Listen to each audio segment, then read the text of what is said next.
The child was trembling. The drunk lord was laughing. And every man in that house stood and did nothing. She was a maid. She had no title, no name worth protecting, no reason to step forward. She stepped forward. The Duke saw it all. And he never forgot. If this story moves you, subscribe and leave a comment below. It means the world. The village of Ashwood lay 2 hours east of London by coach, which was far enough from the capital that gossip arrived a week late, and scandal hardly arrived at all. It was the kind of place where the hedgerows were perfectly trimmed, and the church bells rang on the quarter hour, and everyone knew, with the quiet certainty of long habit, exactly where they stood. Everyone, that is, except the woman who stepped off the mail coach on the 15th of March, 1817, carrying a single leather trunk that had seen better decades and a composure that seemed altogether too composed for someone who had just endured 8 hours on unpaved roads. Her name, the name she gave, in any case, was Seraphina Joy. She was 24 years old, dark-haired, with hands that were too uncalloused for true poverty, and a way of observing a room that belonged to someone trained to notice things. She spoke English with a faint accent that people could not quite place, which she explained, when pressed, as the residue of a Portuguese grandmother. This was not entirely false. It was simply incomplete. The position she had come to fill was that of lady's maid and general household assistant at Moonray House, the estate of one Duke Elias Moonray. She had been recommended by a Mrs. Cecily Thorne of Bath, a woman of middling fortune and excellent connections, who had once done Seraphina a considerable kindness, and now repaid it in the form of a sealed letter of reference that described, in careful language, a woman of impeccable discretion and considerable competence. It said nothing about her family. It said nothing about where she had come from before Bath. Mrs. Thorne was nothing if not precise in her omissions. Seraphina had read the letter herself, with Mrs. Thorne's permission and a dry smile. Then she had folded it into her trunk and set off north with the particular determination of someone who has already burned the bridges behind her and sees no point in looking back at the smoke. Moonray House was older than its duke and considerably more distinguished in its bearing.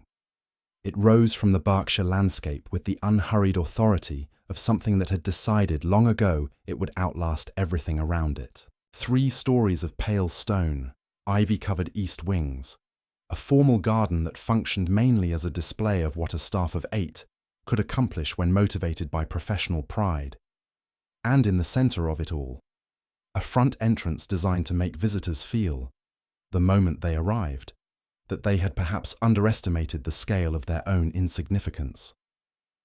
Seraphina did not feel insignificant. She felt attentive. The housekeeper who met her at the servants' entrance was a Mrs. Haddon, a woman in her 50s with the expression of someone who had managed crises so long that tranquility now mildly alarmed her. She looked Seraphina over with the thoroughness of a customs official and appeared to find the inspection inconclusive. "You are younger than I expected," Mrs. Haddon observed. "Most people are to someone," Seraphina replied, not unkindly. A pause. Then something that might, in the right light, have been the beginning of approval. The house had a full staff of 12, not counting the groundsman, and operated on the kind of strict hierarchy that only becomes necessary when the person at the top refuses to manage anyone directly. The Duke, Mrs. Haddon explained, as she led Seraphina through the kitchen passage, did not socialize with his staff.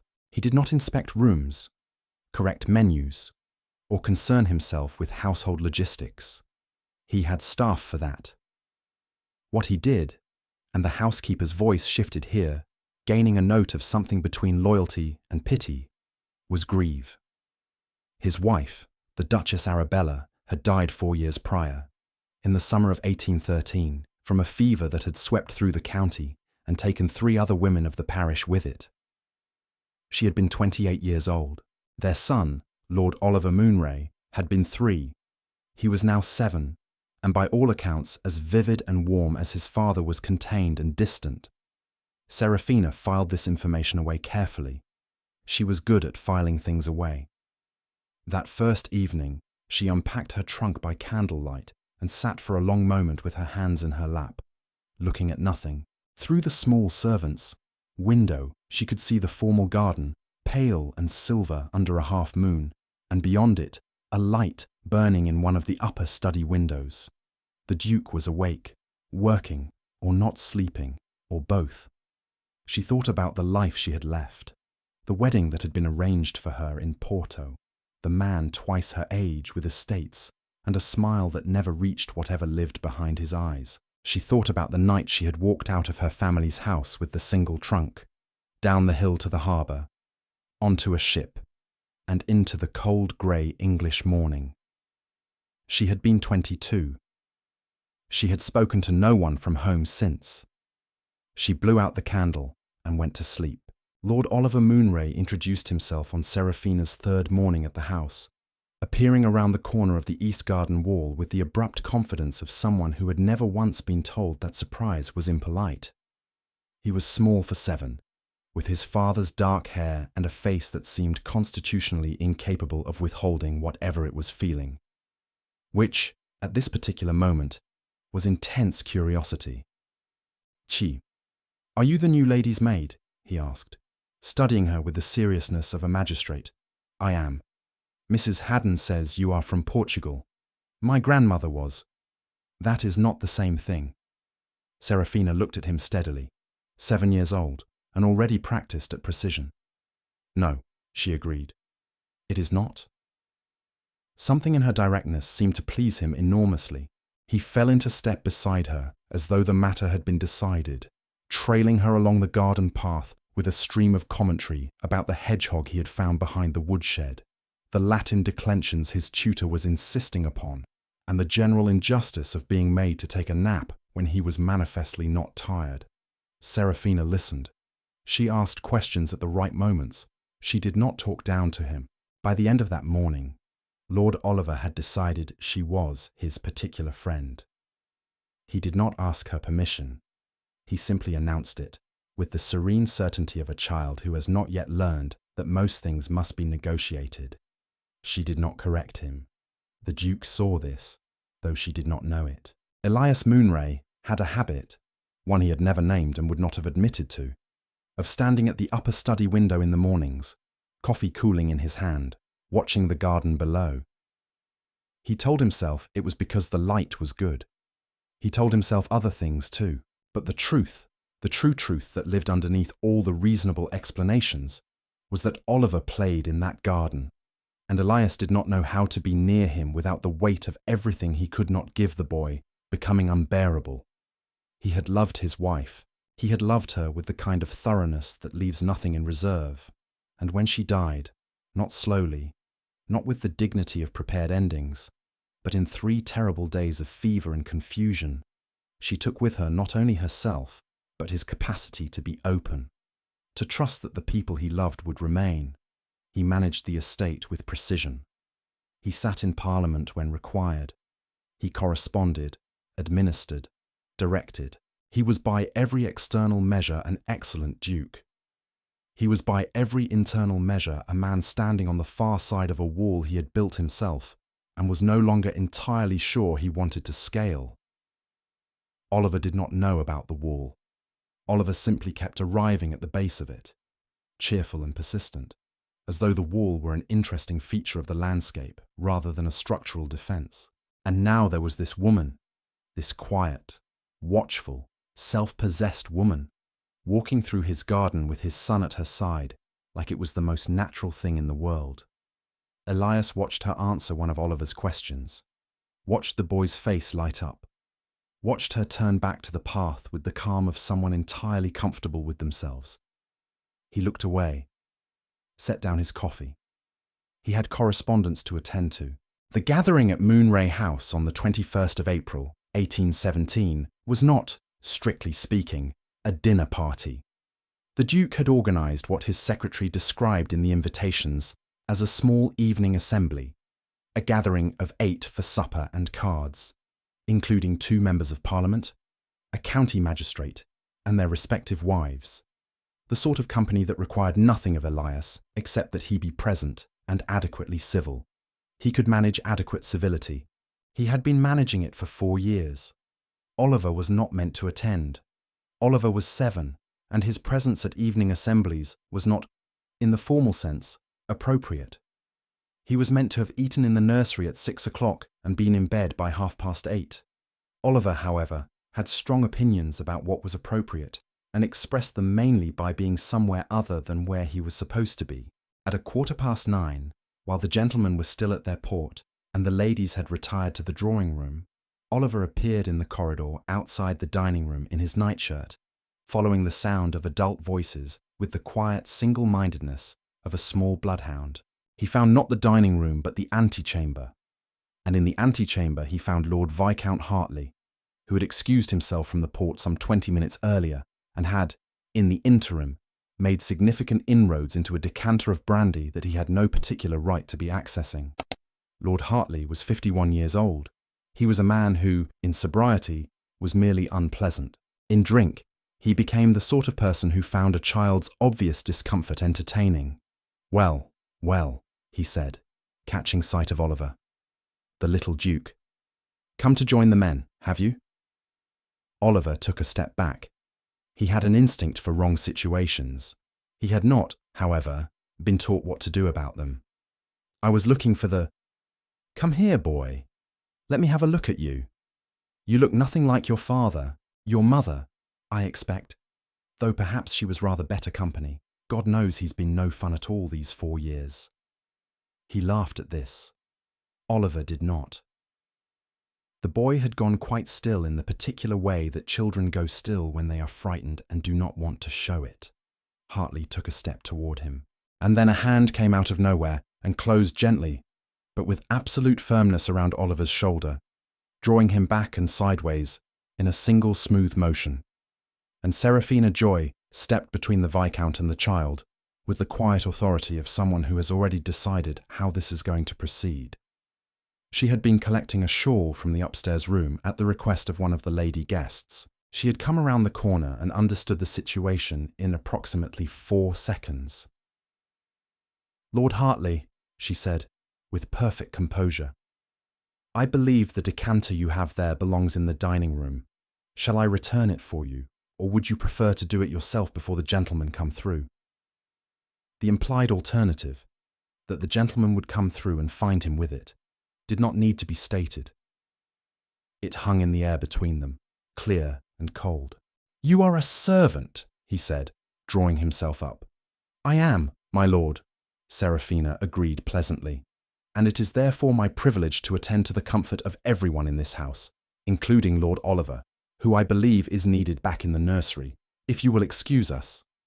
She did not wait for his permission. She simply turned, one hand still resting on Oliver's shoulder, and walked him back down the corridor at a pace that was neither hurried nor slow, but that made absolutely clear the conversation was finished.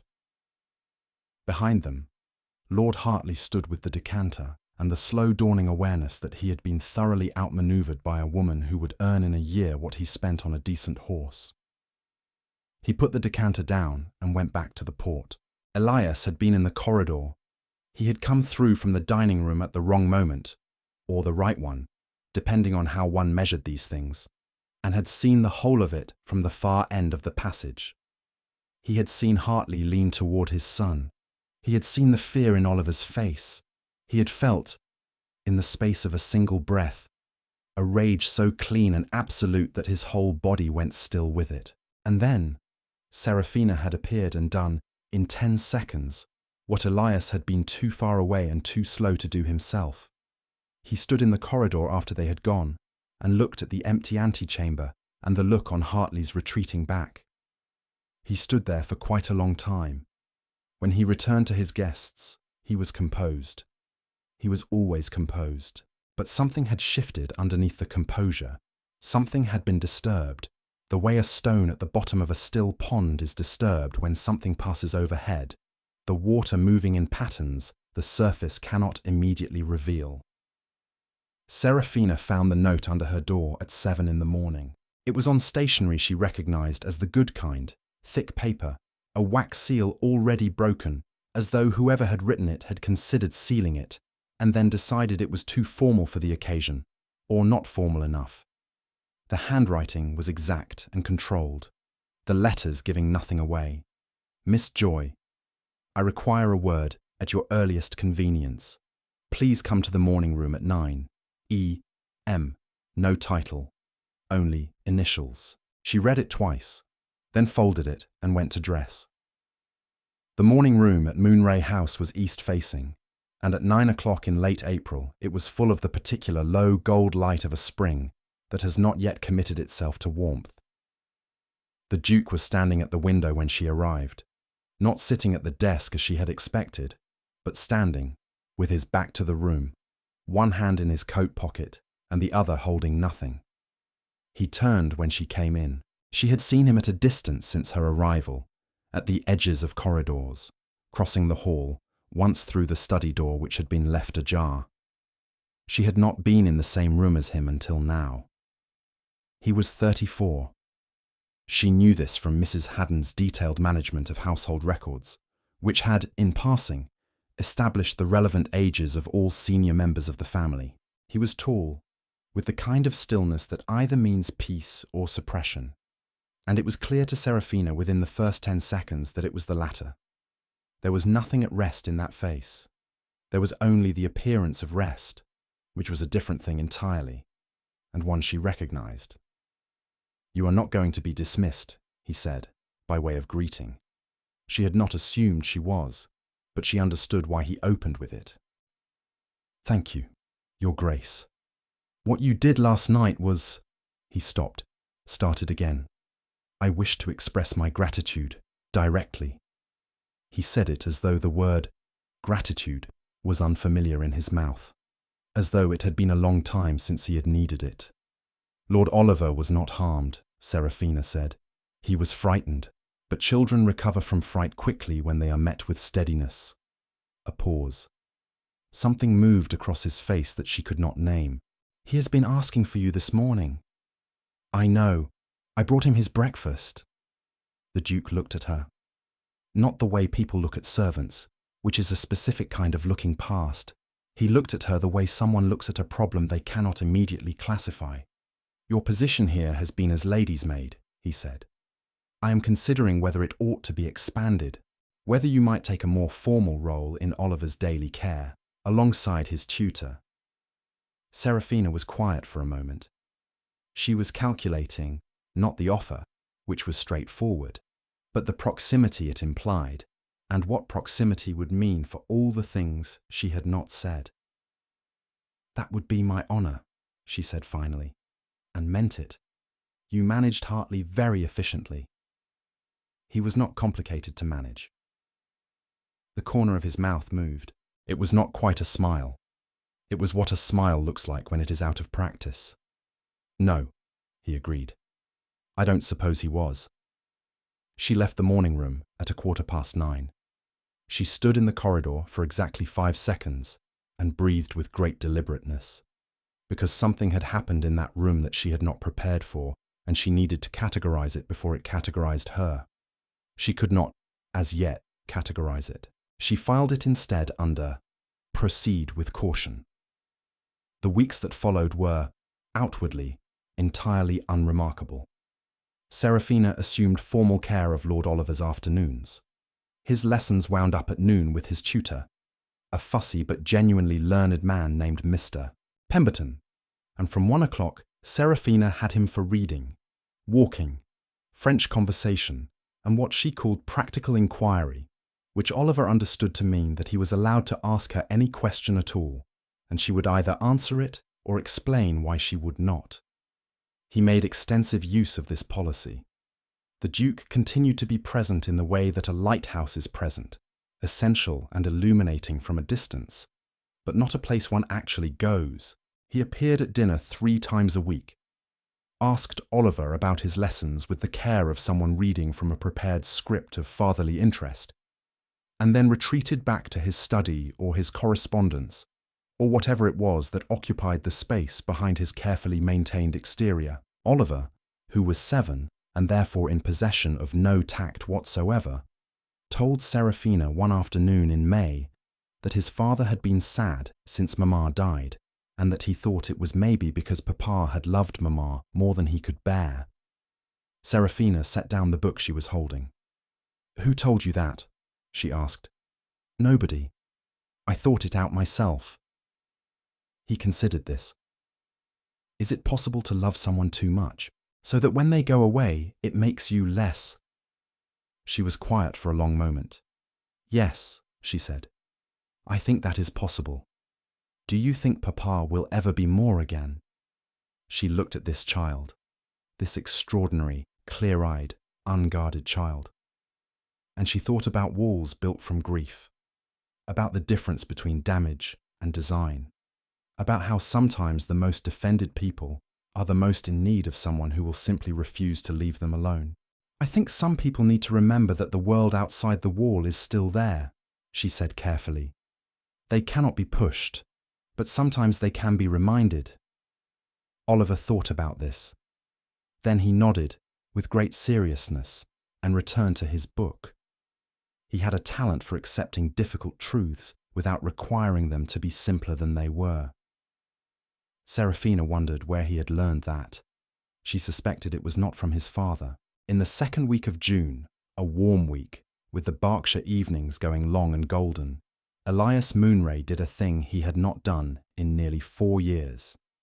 He came to find his son, not at the scheduled dinner hour, not with the formal stiffness of the scripted questions about lessons. He came to the garden at 5 in the afternoon, when the light was honey-coloured and Oliver and Seraphina were sitting on the low stone wall beside the rose beds. Oliver reading aloud from a natural history book, while Seraphina made corrections to his French pronunciation and pretended not to. The Duke stopped at the edge of the garden and watched them. Oliver looked up. His face, that open, unguarded face, did something complicated and hopeful. Papa. I am interrupting." "No," Oliver said immediately. "Seraphina is only correcting my French and pretending she is not. You could tell us about bees. The book says they communicate by dancing, but Mr. Pemberton says that is fanciful." The Duke looked at the book. He looked at his son. Something shifted in the lines of his face, the sustained effort of containment loosening, just slightly, at the edge. "Mr. Pemberton is wrong," he said, and sat down on the wall. Seraphina moved along the wall to give him room. Their shoulders did not touch. They were careful. But for the next hour, the Duke of Moonray sat in his garden in the evening light and talked to his son about bees, and the language of bees, and a dozen other things that were either about nature or not about nature at all, but about the particular kind of love that has been kept in an airless room for too long and is trying, carefully, cautiously, to breathe again. Seraphina said very little. She did not need to. She sat on the other side of Oliver and watched the wall come down one brick at a time, and she felt something warm and perilous and wholly unwelcome take root in her chest. She ignored it. She was very good at ignoring things. She ignored it for 3 weeks. It was a Tuesday in July when she stopped being able to ignore it. She had been up since before dawn with Oliver, who had a summer cold and was being tremendously dramatic about it in the endearing way of children who do not yet know how to distinguish between inconvenience and catastrophe. She had administered willow bark tea, a damp cloth for the fever, and 2 chapters of a pirate novel that Mrs. Haddon would have found objectionable. By 6 in the morning the fever had broken and Oliver was asleep, and Seraphina went downstairs to the kitchen for coffee. The Duke was already there. Not in the kitchen.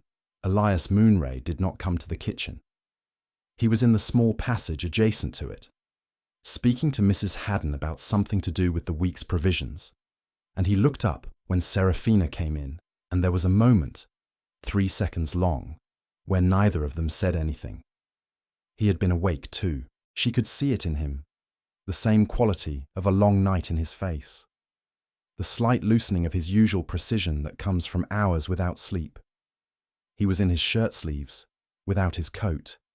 And this small domesticity, this reminder that he was a man in a house, rather than a title performing its function, was the thing she should have been prepared for, and was not.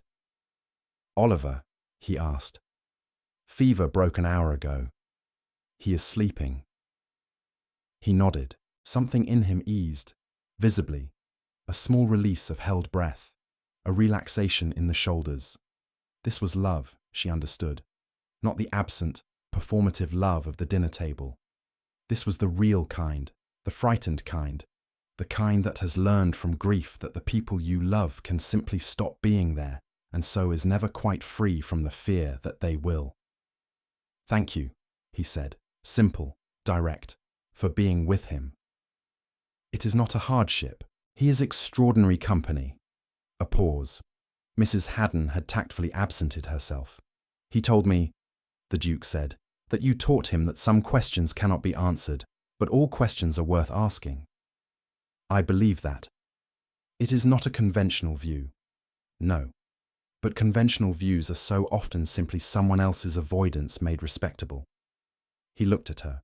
The full weight of his attention, which was, she had come to understand, considerable, settled on her face with the particular quality of someone encountering a thing they cannot classify. "Where did you learn that?" She held his gaze. Somewhere in her chest, the warm and perilous thing she had been ignoring for 3 weeks made itself known with quiet insistence. "From the process of unlearning a great many things I was taught to believe without questioning." He was quiet for a long moment. The kitchen passage was warm with the beginning of the day's heat. Somewhere outside, a thrush was constructing a very opinionated song. "Miss Joy," he said finally, and his voice had something new in it, something that cost him. "I find myself—" He stopped. The effort of continuing was visible in him. He was a man who had survived 4 years by not continuing, by stopping before the sentence arrived at its destination. "I find I am not entirely indifferent to this house when you are in it." It was the most cautious declaration she had ever heard. It was also, she thought, one of the most honest things a person had said to her in years. "Your Grace," she said, "I am a servant in your employ." "I am aware of that." "Then you are also aware that I cannot, in good conscience—" "I am not proposing anything," he said, with a precision that was almost painful. "I am merely informing you of a fact that I thought you deserved to know, as you have been nothing but honest with me." There it was, the word that landed in her chest like a stone dropped into still water. Honest. She thought about what she had not told him, about who she was, about the name that was not Joy, which was not her grandmother's name, but a translation of it. Allegria, her grandmother's surname, made English for an English country that did not ask too many questions. About the family in Porto, and the man she had fled, and the network of people who were, even now, looking for her with varying degrees of patience. She had not lied. She had been very careful never to lie, but she had omitted, extensively.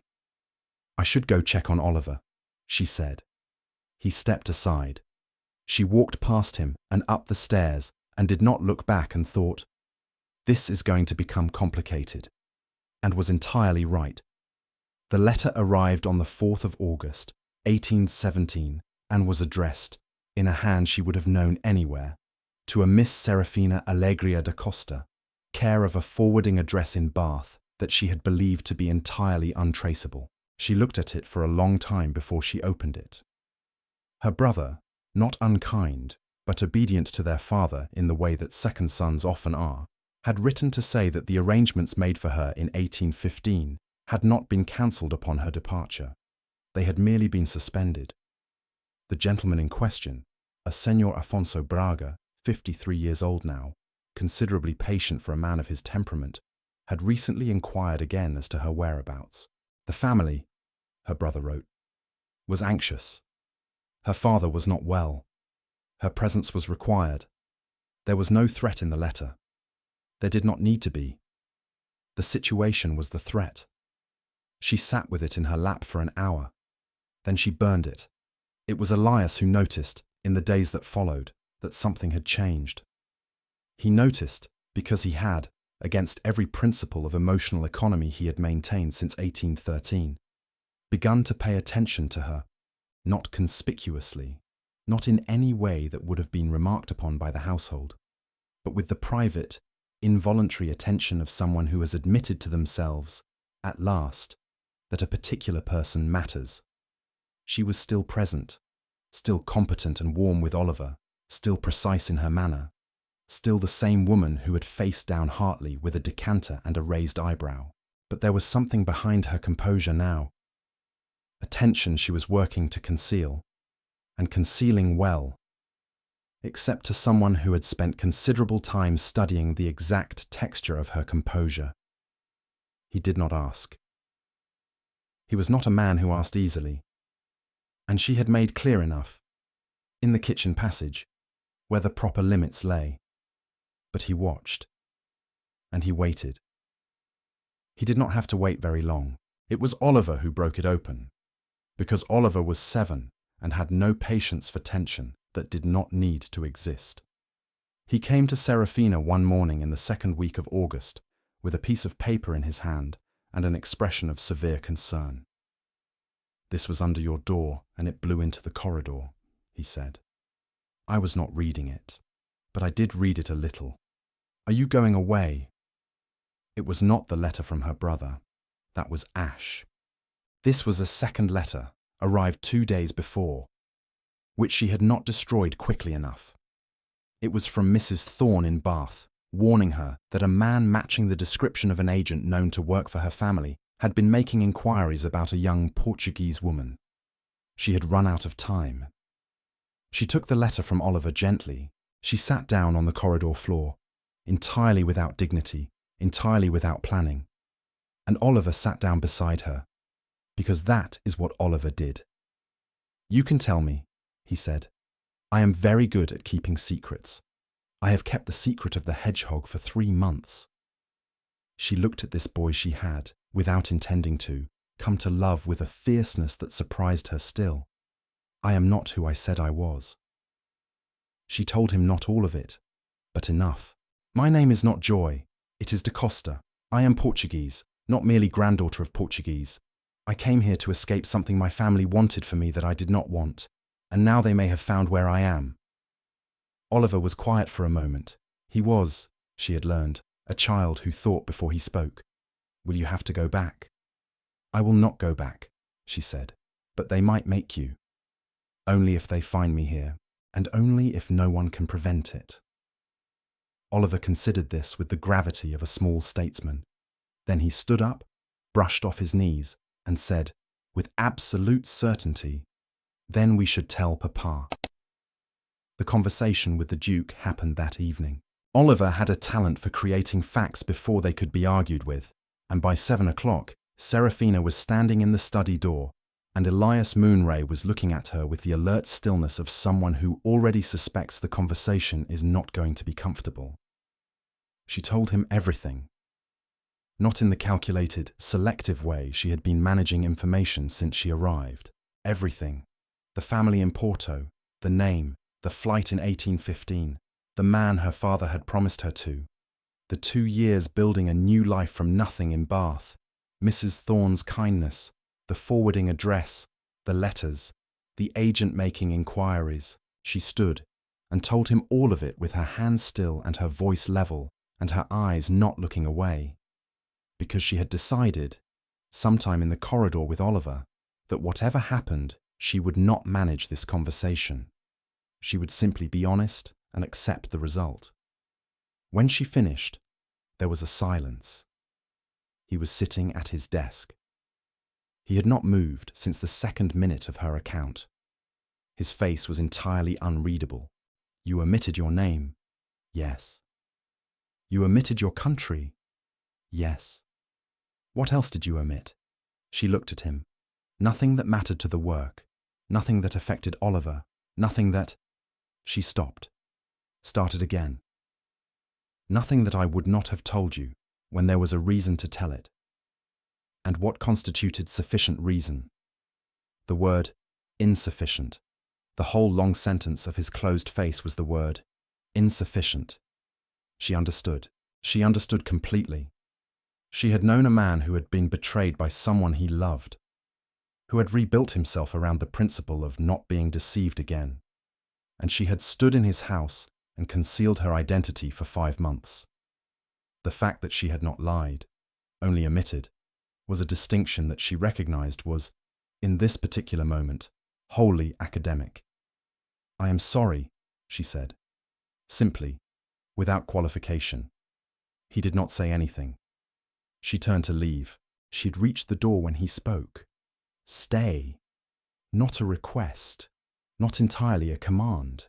Something in between that she had never heard from him before. She stopped. Another silence. Long. The kind of silence that is a person trying to decide who they want to be. "I need to think," he said finally. "I need you to remain in this house until I have thought." She turned back around. "The agent.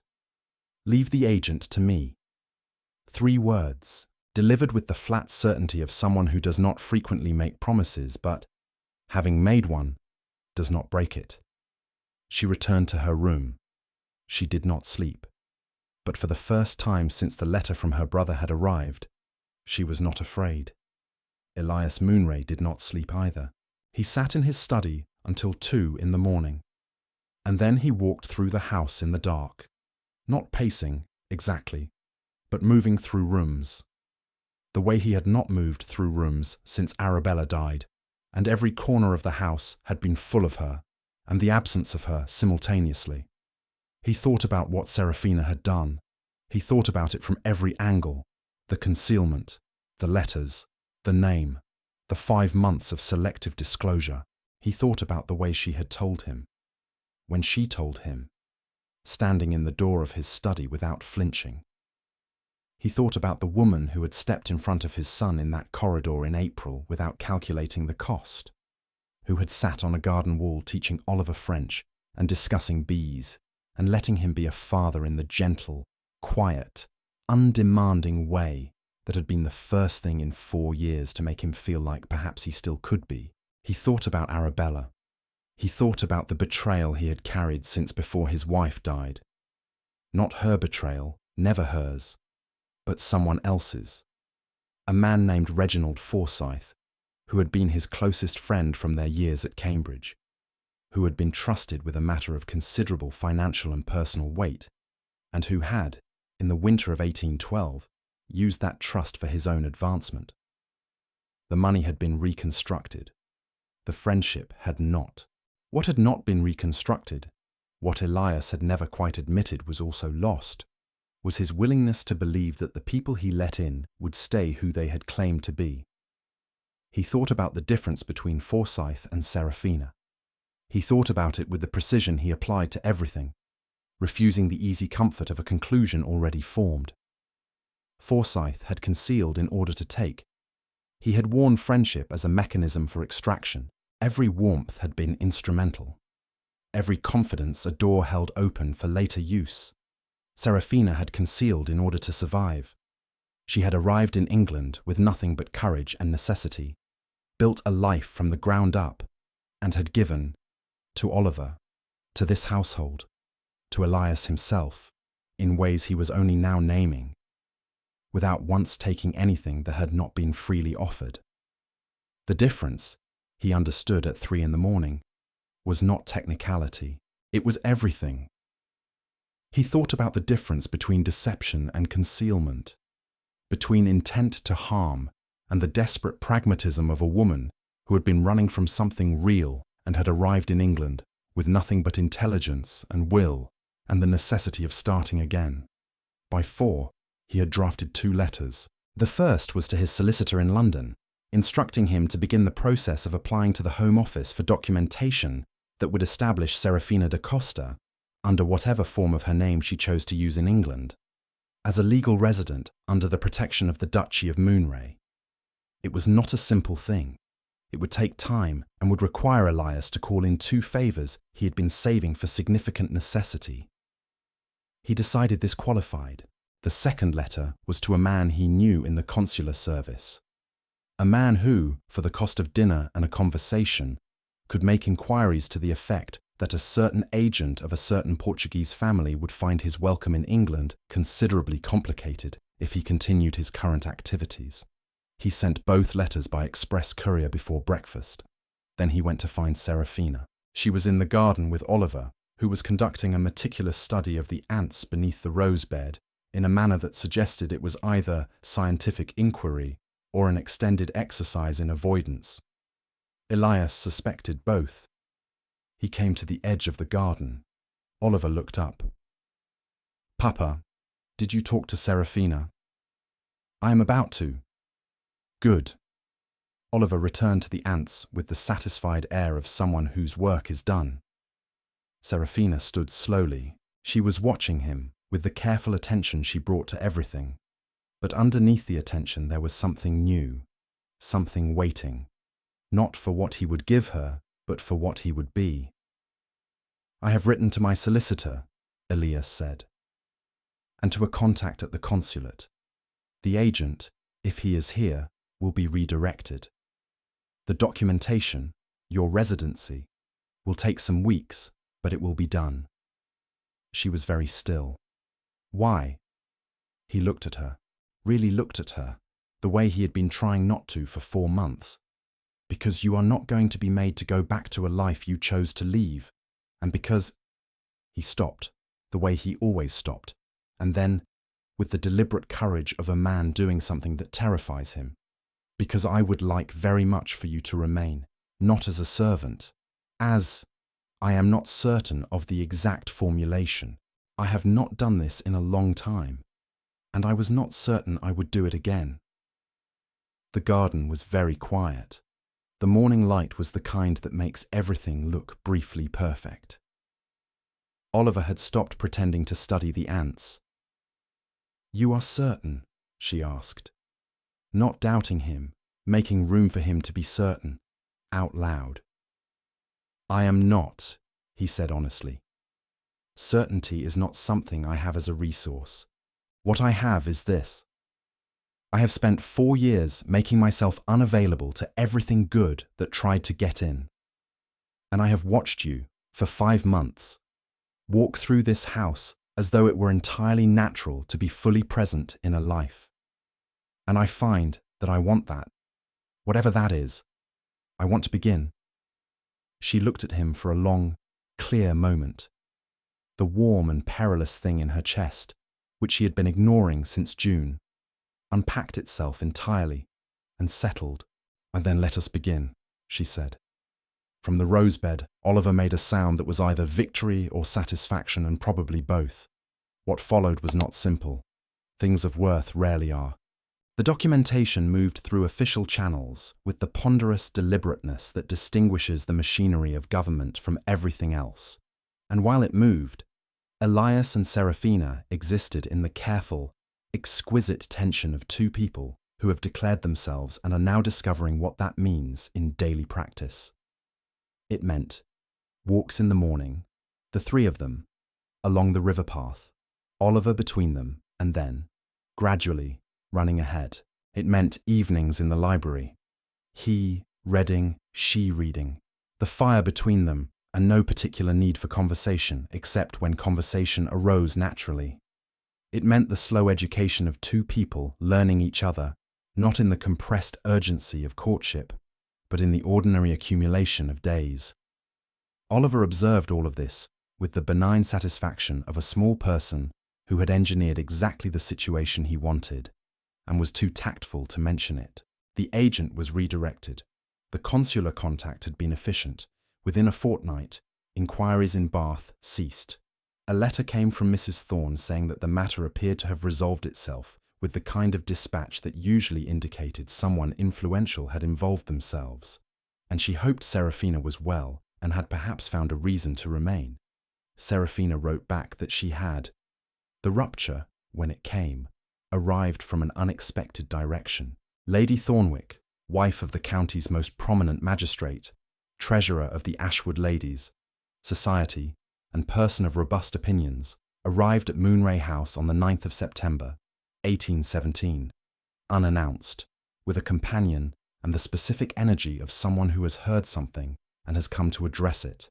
She was received by Mrs. Haddon, who showed her to the morning room and informed the Duke, who came down from the study with the wariness of a man who has learned that unexpected visitors rarely arrive with convenient business.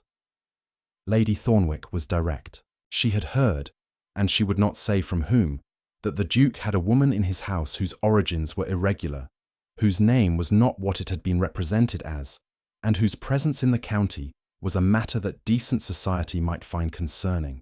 She had come, she said, as a friend of the family and a person of conscience. She did not ask Elias to dismiss Seraphina.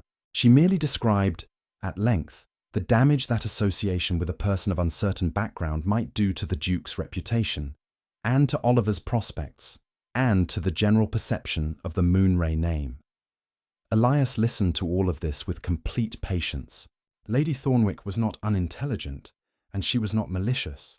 She was simply a woman operating by the rules of a world that had decided the management of other people's reputations was a form of social responsibility, and she had been operating this way for 40 years and saw no reason to stop. When she finished, he said, "Lady Thornwick, Mr. Costa, Seraphina, came to England 2 years ago from Portugal, where she had declined an arranged marriage with a man considerably her senior. She arrived with nothing. She built a life. She has been employed in my house since March, in which time she has been the single most significant positive influence on my son, who you have known since birth and who you have noted, on more than one occasion, was a child requiring greater warmth than his circumstances were providing. She has been under formal legal protection since this month, arranged through my solicitor. I am aware of her background in its entirety. There is nothing irregular about her that has not been fully accounted for." Lady Thornwick blinked. This was more information than she had expected. "Nonetheless," she began. "I am not finished," Elias said, with the particular quiet of a man who is never louder than when he is softest. "I intend to marry her." Silence. A long silence. The companion made a small sound. Lady Thornwick looked at the Duke with the expression of someone recalibrating their entire understanding of a situation. She is the woman who stepped between my son and a drunken viscount in April and removed him from the situation with more composure and effectiveness than anyone else in this house, including me. She is the woman who taught Oliver that questions are worth asking and that love is not diminished by difficulty. She is—" He stopped, and in the stopping there was something so openly human, so free of the careful containment she had observed in him for years, that even Lady Thornwick felt it. "She is the first person in 4 years who made me want to be present in my own life. I will not be requiring the county's assessment of that." He said it with complete dignity, with the absolute quiet of a man who has decided he has been afraid for long enough. Lady Thornwick sat with this for a moment. She was not, at bottom, an unkind woman. She looked at the Duke, really looked at him, the way she had not looked at Elias Moonray since before he became a grief-defined abstraction, and she saw what was there. She cleared her throat. "I was not aware that Lord Oliver had been, that the arrangements—" "Oliver is thriving," Elias said simply. "Yes," Lady Thornwick agreed, and with the careful grace of a woman who is rarely wrong but knows how to accommodate the exception, "I see that he is." Seraphina was told of the conversation that evening. She was also told, which was the part that required a moment of sitting down, that Elias had announced his intention to marry her to the county magistrate's wife before he had mentioned it to her. "Oh, you told Lady Thornwick before you told me." "I did. That is—" "I know. Elias—" His name in her mouth. The first time she had used it, they both registered it. "I have been told it was irregular," he said. "By my own internal assessment, before you raise it. I was provoked. She was describing you as though you were a problem to be managed rather than— and I was not able to be measured about it. I did not calculate the order of operations." She looked at him. The man who had spent 4 years making himself unreachable, declaring himself in a morning room to a county busybody because he had been angry on her behalf. "Is it what you want?" she asked. Not the marriage. She understood the declaration. She meant, "Is it what you actually want, or is it what you said in the heat of it?" He did not hesitate. "It is what I want." "Then yes," she said. A pause. "Yes, yes, obviously. Do not make me repeat it." This time, the corner of his mouth moved and then kept moving. It arrived, slowly and entirely, at a smile. A full one, real, unguarded, the kind that changes a face so completely it is almost like meeting a new person. He had a wonderful smile. It had been very thoroughly buried. She thought, there he is. There is the man under all of it. The wedding was small, by the standards of a duke, which is to say it had 40 guests, a soprano who came down from London, and a breakfast that the cook had been planning for 3 months. Lady Thornwick attended. She had, in the 7 months since the morning room conversation, undergone a private revision of certain positions, and she arrived with a wedding gift of extraordinary quality and a willingness to be gracious that represented, for her, a considerable personal investment. Oliver stood beside his father throughout the ceremony with the upright dignity of a boy who takes his responsibilities seriously. He had been given the position of chief witness, which was not a formal position, but which Elias had invented for the occasion, and which Oliver had accepted as entirely normal, because Oliver had a talent for accepting good things as though they were always meant to be. When the vows were finished and the register signed, Oliver reached up and took Seraphina's hand. Then he took his father's hand. Then he looked at both of them with the clear, uncalculating satisfaction of a 7-year-old who has gotten exactly what he wanted and is not surprised about it at all. "Good," he said simply. And the 3 of them walked out of the church into the April light together. The documentation from the Home Office arrived in March, 6 months from its filing. Seraphina Allegria da Costa became, in law, Seraphina Joy da Costa Moonray, which was her husband observed with the dry precision she had come to love about him. An admirably complete name. "It covers a great deal of ground," she agreed. Her father wrote. Eventually. The letter was formal and not warm, but it acknowledged her marriage and, in its way, her choice. The man in Porto had found another arrangement. Her brother sent a separate letter that was shorter and considerably more genuine, saying only that he was glad she was well and that he hoped the Duke was worthy of her. She wrote back that he was learning to be, and so was she, and that this was, she was finding, the only kind of worthiness that actually meant anything. As for Reginald Forsyth, the man who had taken Elias's trust and spent it like loose change, Elias did not forgive him. That is not how these things work. And anyone who tells you otherwise has never had a friendship used against them. But he did, in time, stop carrying the betrayal as proof that openness was foolish. Seraphina had not broken his faith in people. She had, improbably, repaired it. Forsyth's shadow grew smaller by degrees, pushed back not by resolution, but by evidence. The daily accumulating evidence of a woman who had every reason to be closed and had chosen, against all practical wisdom, to remain open. He thought about that sometimes, about courage as a form of argument. In later years, when Oliver was grown and had occasion to think about the turning points of his childhood, he would describe the spring of 1817 as the season when Moonray House became a home rather than an estate. When someone decided that loving a person meant being present with them, not only protective of them from a careful distance. He credited himself considerably for facilitating this. Nobody strongly disagreed. As for Elias, he never entirely lost the contained quality, the stillness, the precision of a man who had been hurt and learned to protect himself. But the wall, the one he had built from grief and maintained with great diligence for 4 years, did not rebuild itself. It became, instead, a low garden wall, the kind one sits on in the evenings when the light goes gold and the air carries the smell of roses. He sat on it often. Seraphina sat beside him, and the life that had been an estate became, properly, a home. If this story touched you, subscribe for more and leave a comment telling us your favorite moment.